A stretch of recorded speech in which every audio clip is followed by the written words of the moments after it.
Hello and welcome to the Season 5 premiere on the channel here. Today we are taking a look at Ihsahn's discography. Now, Ihsahn is a dude. Maybe you know him from Emperor, or maybe you know him from his Superior solo career, I don't know. And with him just putting out his self-titled album just a few weeks ago, today we're looking at his his solo discography rather, because he has a lot of stuff, and I don't want to go through it all. So we're just taking a look at these albums. So hell yeah, man, let's just get this on rolling, yeah.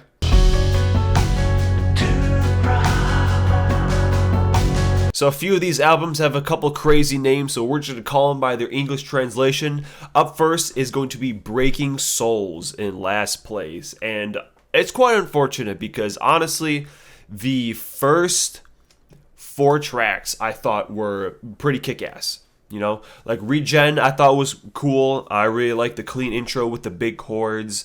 And then he adds in the strings and the choir. It sounds badass as hell. And then you get Pulse, which is very different from his usual stuff. It's like the same little melody, the whole song with the cleans. And then by the time you get to the end, everything just kind of like comes together very nicely. And it's honestly one of my favorite songs of his. So why is this album in last place? Well, it's because after the 4th song, starting with the Tacit duology, I don't know what the hell happens, but the album just like takes a nosedive right down. Like nothing after this is even remotely interesting. I mean, especially when you have like Tacit 2, right? Like it's just basically just random shit for 5 minutes. And then Wreck through Subalter is just like these atmospheric tracks with like a little bit in it.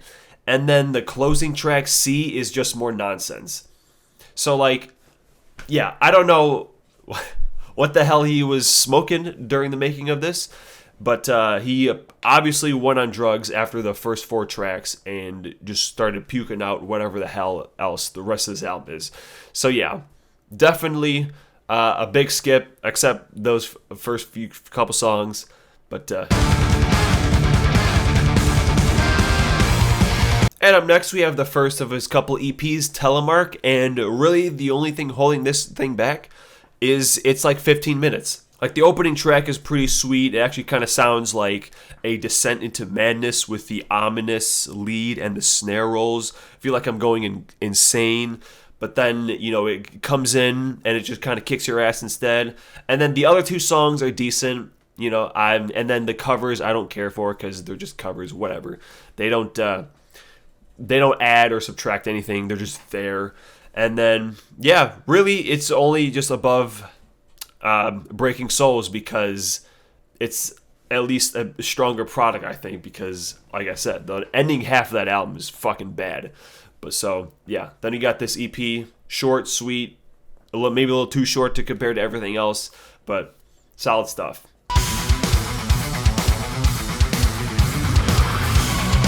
And then the other crazy name, we're just going to call it Hermit, is up next, and here we have Arrival. I thought that one has a very fun main riff, super kick-ass song.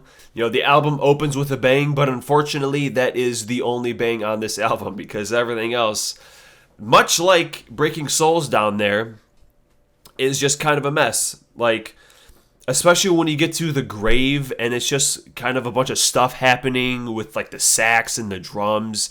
And overall, there's just less moments really grabbing me. And I thought this was a bit messier than the rest. Little did I know the album in front of it was going to be even more messier. But yeah, we're still not quite at the very good albums. These are just kind of the okay, not so much territory. But yeah, I really like Arrival. That song was kick-ass.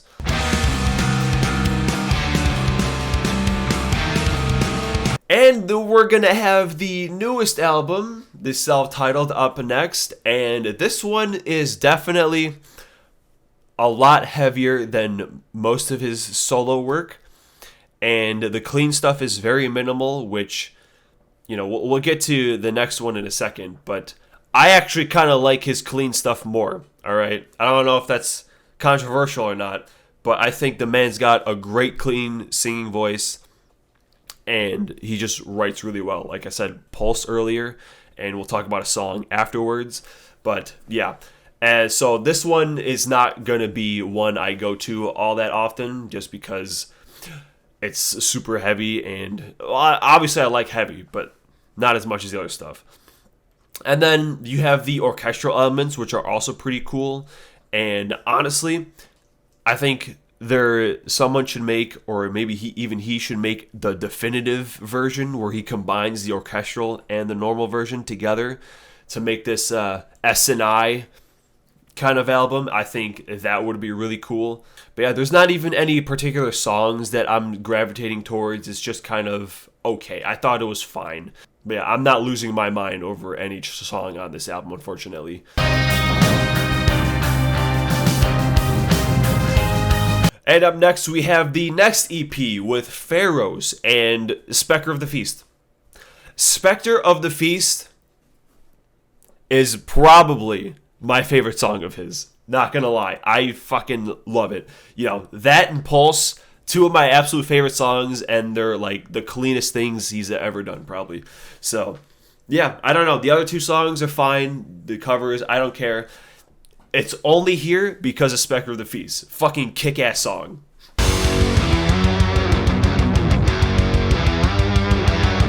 So now we're cruising along into like the B tier category, and we're gonna have the 2018 Amir, I don't know, man. AMR, Jake and Amir over here coming in next, and here we got One Less Enemy. That's a pretty sweet song. I like the crazy tremolo riffs, the leads. Then we got the Marble Soul chorus, which is pretty catchy. Twin Back Angels, the same fucking shit. Like I said, man, love this clean stuff. Yeah, like it has its moments, but it's just still kind of in this like the decent category. I just think the man just put out some good ass albums, so got a high standard, I guess.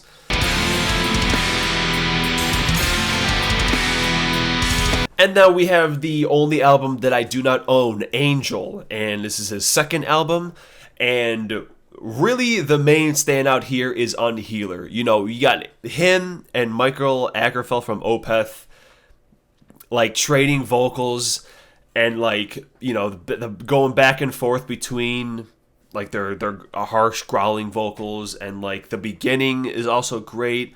Like the drummer is just being like mega smooth the whole time. And yeah, that's really the only highlight I have on this album. It just kind of, we'll get to the debut soon, but I always kind of view these albums as like the first two Iron Maiden albums, where you have the first one and then Killers, and the second one is just way worse than the first one, but they're still kind of in the same style. That's how I feel about this, except not that extreme, because Killers is the worst Iron Maiden album. Come at me, bro. And this is at number 4, so it's still like solid, but we'll get to the really good stuff coming up next.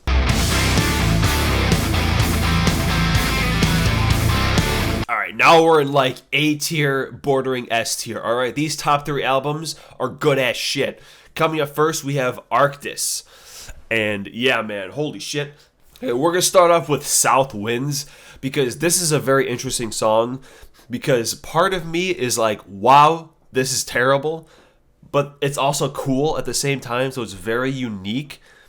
And it's tough. There's a couple of songs in my life where I'm like, this part of it I really hate, but the rest of it is pretty good. And this falls into that category where I don't even know how I feel about it. I think I like it. And then we have Until I Too Dissolve. Holy fucking shitballs, that riff. Holy fuck. The way this song starts is like, I thought this was going to be the Spectre of the Feast dethroner, because the way it started, holy shit. But unfortunately, it does not stay that way, because the rest of the song is just kind of okay. But damn, the way it starts, I had a lot of hope, but still pretty good. And then we get Frail. That's pretty decent. And, This album is actually kind of like the opposite of Breaking Souls, where the first few tracks are kind of whatever, but then the whole rest of it is just super good. You know, like each song is like this different vibe, and you know, you got like a Celestial Violence is great. The guest vocalist slays on it. Unfortunately, I was very much looking forward to the Matt Heafy guest spot, but he's very much in the background and I could barely even tell he's there. So that kind of sucks. And then, yeah, the last song on here I don't really like either, but yeah, everything else just a big fat chunk of good ass shit on this album.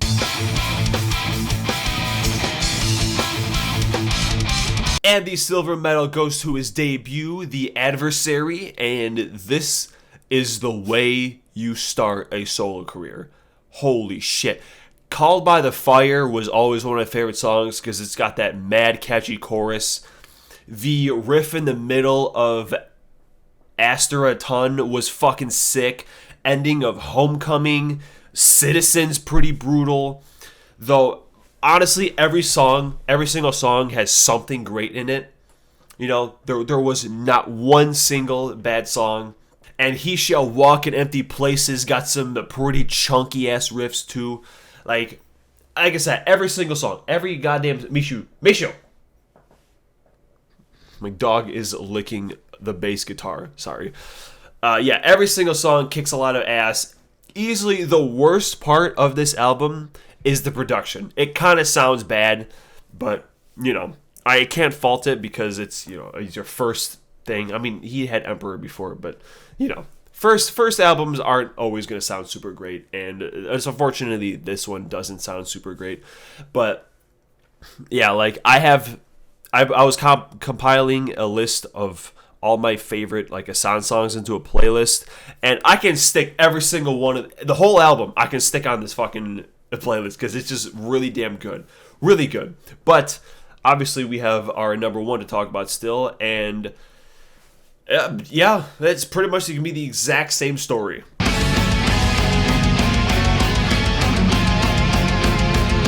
Because number one is going to be the third album After, and it is the exact same shit as The Adversary. Every single song kicks ass, but this one is better produced. Like, you got the 8-string guitars in Heaven's Black Sea, you got the sax in Undercurrent, and the last few minutes of On the Shores gets a little repetitive and messy, but that's really the only downside of this album, because everything else fucking absolutely beats ass. And, you know, he said his first 3 albums, they're all like kind of connected, like same thematically. And in that case, Ihsahn's first 3 albums are very much like the Die Hard movies, where the first one is a fucking masterpiece. Everyone can agree on that. Second one, easily the worst. It's no one's favorite. And then the third one is objectively kind of better because he adds Sam Jackson to the mix, and it's just a lot of fun. And yeah, After is just super goddamn good. So yeah, that's my list. Coming from someone who barely ever listened to Ihsahn, but that's going to change starting 2 weeks ago, damn it, because I've been listening to him nonstop. So, guys, good. Well, hope you all enjoyed the first ranking of this year and last ranking for like 3 months, because in 2 weeks, man, it's go time over here. We are starting our next marathon, and I've been waiting for many, many months for it. So I will tease that in the days leading up to it, so you know what it is.